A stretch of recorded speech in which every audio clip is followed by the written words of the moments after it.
semuanya, selamat datang kembali bersama dengan aku Davarino, dan di sini pada pertemuan kali ini kita akan membahas terkait pembuatan aplikasi menggunakan CMake, dan juga kita akan juga memanfaatkan AI yang ada pada IDE yang akan kita gunakan. Nah, sebelum itu teman-teman harus mengerti apa yang dimaksud dengan CMake, kenapa kita harus menggunakan CMake, dan kenapa aku harus mengajari teman-teman terkait CMake ini. Nah, CMake itu adalah build system generator, yaitu sebuah alat yang membuat file build otomatis untuk compiler seperti Makefile, Ninja, atau Project Visual Studio. Jika compiler adalah tukang bangunannya, nah maka CMake adalah arsitek yang menyediakan rancangan dan koordinasi agar proses membangun aplikasi menjadi lebih mudah, rapi, dan konsisten di semua platform. Nah, jadi dari sini ya. Jadi si Mac itu gampangnya itu adalah yang membuatkan project yang kita inginkan itu menjadi sebuah rancangan atau apa ya, dalam sebuah koordinasi lah, yang dimana proses di situ itu bisa benar-benar sesuai apa yang kita inginkan. Kalau misalnya kita tanpa si Mac, kita akan menjalankan program itu pasti run-nya selalu di compilernya. Nah, tapi kalau kita menggunakan CMake, kita bisa meng-run programnya itu nggak harus melewat compilernya selalu.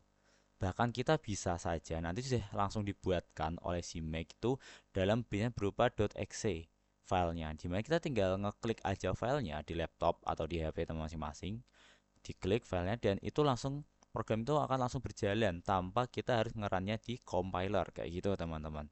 Nah, kenapa cukup penting ya, terutama teman-teman mau ada project menggunakan bahasa C++ atau C, dimana si Mac ini akan membantu teman-teman dalam mempermudah pembuatan rancangan project yang teman-teman inginkan gitu.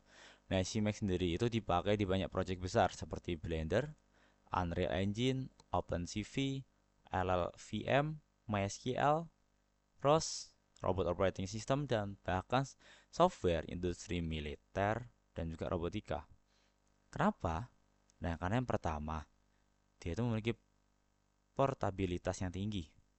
Hal yang kedua, si Mac itu dapat membuat project berjalan di Windows, Linux, dan macOS tanpa mengubah kode secara signifikan. Jadi yang aku jelasin tadi, jadi dia bisa berjalan tanpa dia itu harus mengubah kode signifikan, ataupun juga dia bisa berjalan tanpa harus melalui compiler yang ada pada IDE masing-masing. Gitu. Lalu yang ketiga, manajemen dependensi otomatis. Lalu yang keempat, library eksternal dapat diintegrasikan dengan mudah menggunakan Fine Package. Sangat berguna untuk pengembangan AI, game, simulasi, dan IoT modern. Lalu yang kelima, struktur project yang rapi dan scalable. Lalu yang keenam, semakin besar project, semakin dibutuhkan sistem build profesional. Nah, si Mac dapat mengatur folder, library, submodul, dan juga konfigurasi berbeda untuk rilis ataupun debugging. Hal yang ketujuh, integrasi dengan IDE modern, contoh VS Code. Itu. Lalu juga yang delapan, tools seperti VS Code, Lion, Visual Studio, JetBrains, Fits secara native mendukung CMake. Dengan kemampuan tersebut, CMake menjadi pengembangan software lebih konsisten dan dapat di-maintain dalam jangka panjang. Gitu. Nah, kenapa kita pakai CMake?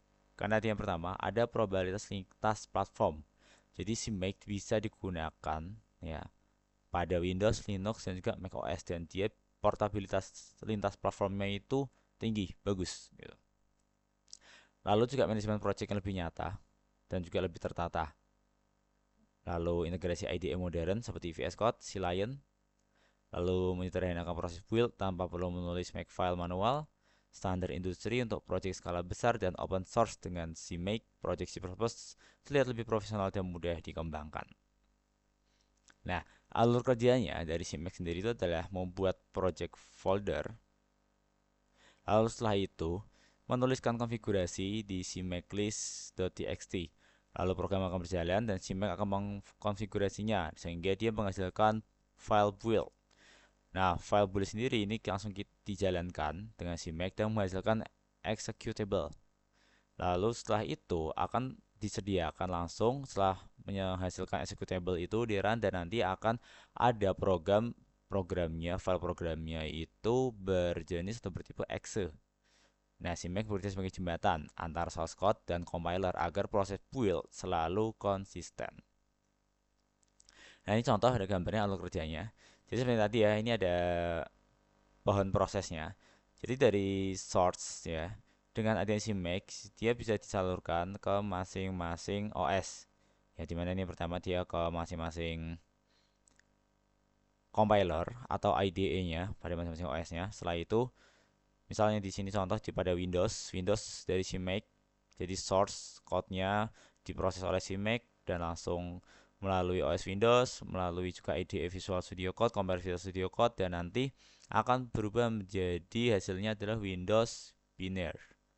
Juga sebaliknya dengan Mac OS, dia akan masuk ke dalam IDE Xcode, compiler Xcode, lalu juga akan dikonvert kembali menjadi Mac OS Binary. Juga yang Linux juga dia masuk kepada Linux dan dengan IDE Make, dan setelah itu file tersebut akan menjadi sebuah Linux binary. Loh, seperti ini juga contoh dari source code dia akan jalankan dengan si maclist.txt dan dari si Mac dia akan membuatkan file. Nah, membuat filenya itu adalah file yang bisa di executable. Dia lebih mudah untuk dieksekut. Sebenarnya tidak aku jelasin. Dia akan mempermudah, dia bentuknya biasanya .exe dan nanti tinggal kita jalankan saja, tinggal kita klik saja file yang dibuat dan nanti akan berjalan, akan berhasil hasilnya entah dari UA dan juga hasil program yang diinginkan gitu. Jadi itu untuk alur kerja dari si Mac. Oke, tadi teori sudah. Pasti teman-teman juga bakal pusing ya kalau dengan teori terus. Jadi setelah itu kita akan ada sesi praktiknya yang dimana yang pertama kita harus mengonfigurasi dahulu si Mac-nya dengan di Google. Kita bisa download dulu si Mac-nya, lalu juga yang kedua nanti kita konfigurasi juga kepada compiler dan juga nanti kepada IDE VS Code-nya gitu. Jadi tanpa lama-lama lagi langsung aja kita lanjut ke sesi praktiknya.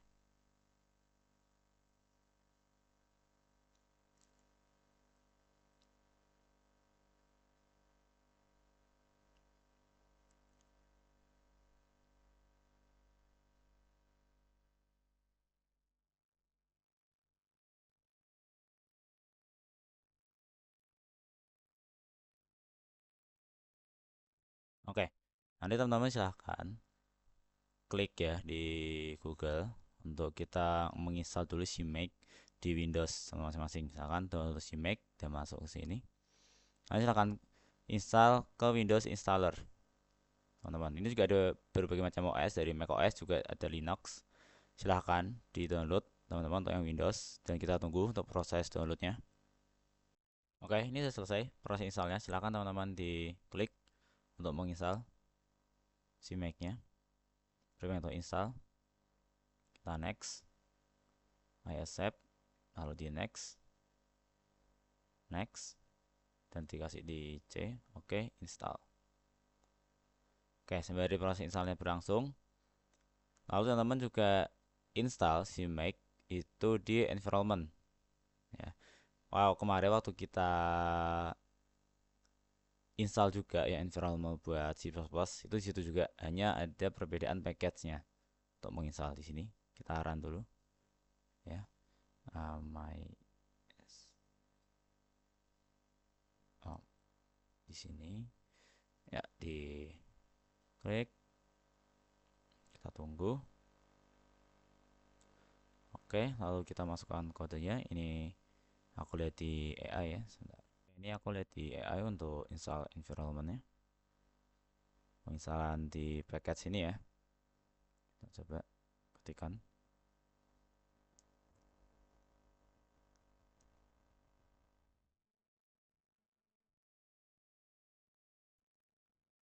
Oke, kita proses installnya. Kita klik Y dan kita tunggu proses penginstalan package-nya.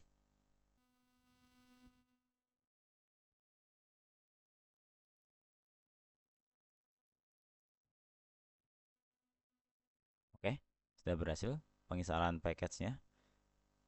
Lalu yang tadi yang di setupnya, kalau juga sudah finish, kita klik finish. Oke, sudah selesai. Dan yang terakhir, kita juga nge-setup pada Visual Studio Code ya. Silahkan ke extension, nanti cari CMake. Silahkan diinstal ya teman, ini diinstal CMake-nya. Nanti kalau udah extension sudah diinstal, lalu teman-teman ke atas di search sini, lalu silahkan show and run command. Kita lihat nggak salah namanya quick. Nah ini quick start, CMake quick start, silahkan diklik. Oke, silahkan berikan nama project, misalnya ini aku kasih kalkulator, bahasanya C++, dan ininya pakai executable. Ini di select semua, sitanya CPack. Oke. Oke, dan dari CMake-nya sudah langsung membuatkan ya untuk CMake listnya dan juga main CPP-nya. Oke, ini ada configure file. Kenapa? Karena ini hanya berdua. Ini belum ada debugger atau compilernya. Nah, dimana kita bisa install di sini. Lalu show and run.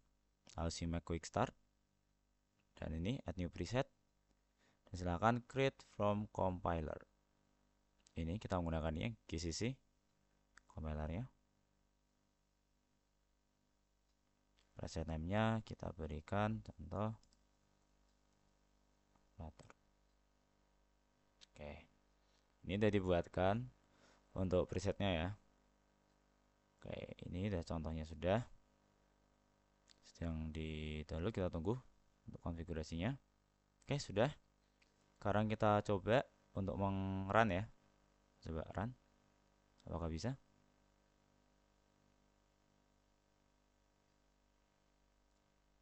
Oke, berhasil ya. Hello from calculator. Oke, ini udah jadi untuk file-file yang akan kita gunakan pada CMake. Nah, selanjutnya kita ini akan coba membuat kalkulator sederhana di mana kita menggunakan AI yang ada pada Visual Studio Code ya. Contoh di sini.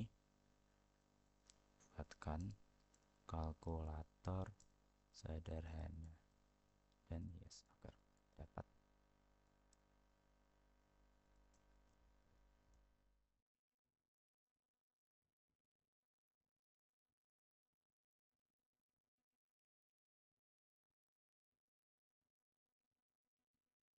Oke, ini sudah selesai, sudah dibuatkan oleh AI-nya untuk codingan dari kalkulator sederhana. Ini kita coba run ya. Kita manual di sini. Ya, press. Oke, kita run dulu. Oke, ini hasilnya kalkulator yang dibuat oleh AI pada VS Code. Jadi kita coba 8 ditambah 2 sama dengan 10. Oke, 6 dikali 6 dengan 36. Oke, nah itu teman-teman buat outputnya tadi ya, yang pada si plus-plusnya yang udah kita buat. Nah, fungsi dari si make nih ya teman-teman. Kalau tadi kita kan harus ngeran di sini ya, di compilernya pada VS Code atau IDE yang kita gunakan.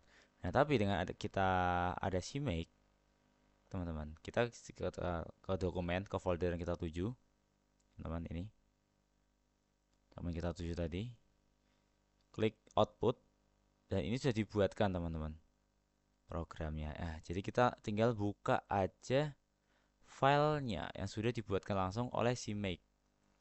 Jadi si make sendiri itu mempermudah kita ya, teman-teman, dalam membuat project terutama, agar teman-teman bisa lebih leluasa dalam pengembangan proyek tersebut. Contoh kayak gini, ini sudah langsung dibuatin dalam bentuk aplikasi.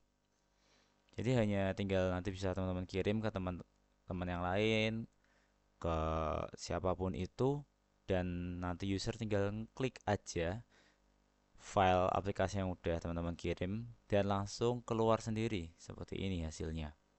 Itu. Jadi cukup berguna ya dan cukup bagus juga untuk si Make ini. Jadi bisa teman-teman terapin, bisa teman-teman coba di rumah teman-teman masing-masing. Dan sekiranya ada kesalahan, ada kendala, bisa langsung tinggalin komen di video aku ini. Oke, mungkin cukup sekian bisa aku sampaikan. Sekiranya ada salah kata mohon dimaafkan. Terima kasih, sampai jumpa di video selanjutnya. Dadah.